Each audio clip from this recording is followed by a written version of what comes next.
अस्सलाम वालेकुम। आज हम बात करेंगे स्ट्रोंगेलॉइड्स की। Strongyloides is also important for the point of SEQ. Strongyloides stercoralis ये बेसिकली स्ट्रोंगेलॉइडेसिस कराता है। इसकी इंपॉर्टेंट प्रॉपर्टीज़ क्या है? इसकी दो डिस्टिंक्ट लाइफ साइकिल्स होती हैं, एक तो ह्यूमंस में अलग होती है और एक जो मॉइस्ट सॉइल है, जो फ्री लिविंग जिसकी फॉर्म होती है सॉइल में, उसकी अलग होती है। तो जो ह्यूमन वाली इसकी लाइफ साइकिल है वो मैं यहीं से करा देता हूँ। लाइफ साइकिल वाली फिगर से जो ह्यूमन वाली लाइफ साइकिल है वो उन्होंने इस तरह पर्पल में दिखाई हुई है और सॉइल वाली रेड में। होता क्या है कि जस्ट लाइक एनकाइलोस्टोमा, इसकी भी जो इन्फेक्टिव, इसमें कौन सी इन्फेक्टिव होगी? वही फिलियरी फॉर्म लार्वा होगा जो कि सॉइल में पेनिट्रेट करेगा, जो भी इंटेक्ट स्किन है वहाँ से पेनिट्रेट करेगा और इन्फेक्शन कॉज करेगा।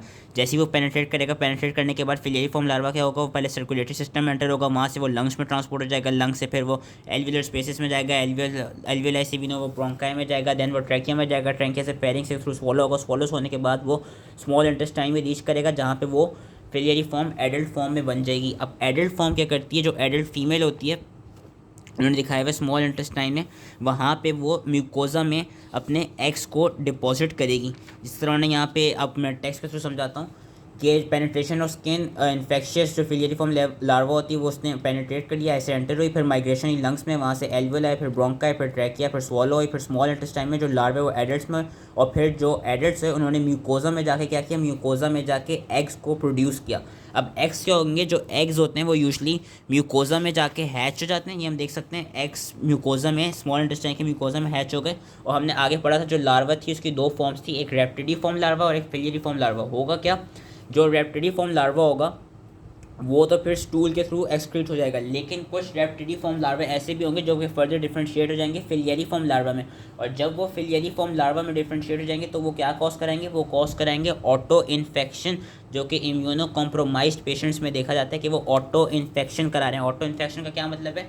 कि दोबारा वही वाले जो जो एग से जो लार्वा प्रोड्यूस हो रहे हैं दोबारा वही इन सारे इन्फेक्शंस कॉज कराएगा, वो दोबारा लंग्स में। और अगर वो क्या कहते हैं, ऐसा कोई पेशेंट हो जो कि काफ़ी, जिसकी इम्यूनिटी काफ़ी कॉम्प्रोमाइज हुई हो, काफ़ी क्रॉनिकली उसको इन्फेक्शन है, तो वो उन केसेस में हाइपर इन्फेक्शन कराएगा। कि auto infection, rhabditiform larva in large intestine they become filariform larva, they penetrate intestinal mucosa और the peri anal skin and they follow the normal infective cycle. ये चीज़ मैं बताना भूल गया था, ये किस तरह फिलियरिफॉर्म लार्वा बेसिकली ऑटो इन्फेक्शन कराएगा। ऑटो इन्फेक्शन ऐसे कराएगा कि नॉर्मली हम देख रहे थे, नॉर्मली जो लार्वा था वो स्किन से पेनिट्रेट होके देन सर्कुलेटरी सिस्टम में आ रहा था। यहाँ पे क्या होगा? यहाँ पे जब एक्स से रेप्टिडिफॉर्म लार्वा हैच हो जाएंगे तो रेप्टिडिफॉर्म लार्वा फिलियरिफॉर्म लार्वा में कन्वर्ट होकर क्या करेंगे?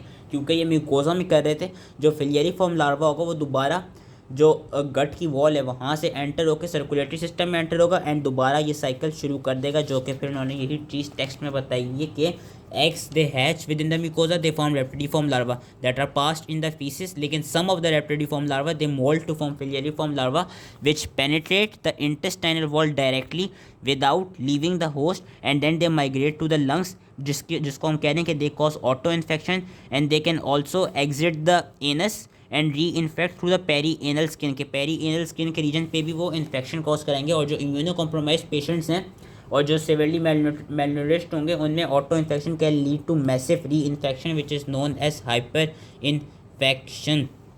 ये थी ह्यूमंस की, क्या कहते हैं, जो ह्यूमंस में इनकी लाइफ साइकिल।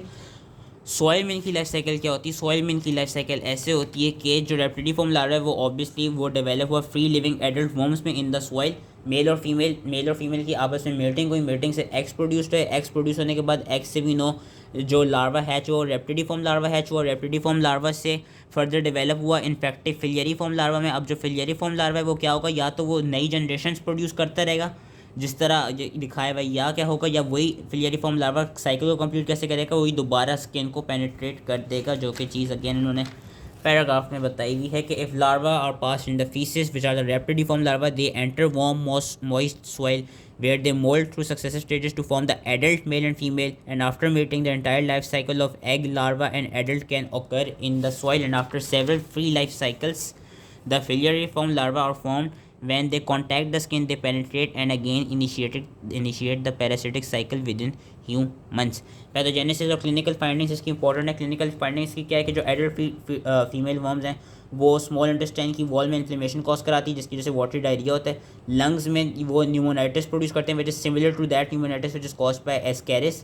क्योंकि ये अगेन जहाँ से ये एंटर हो रहे होंगे वहाँ पे यूजली फीट और लेग्स में देखे जाते हैं, वहाँ पे वो प्लूराइटिस कॉज करा सकते हैं जिसको ग्राउंड इच कहते हैं, जिधर से पेनिट्रेट कर रहे हैं वो। And they can also cause cutaneous larva migrans.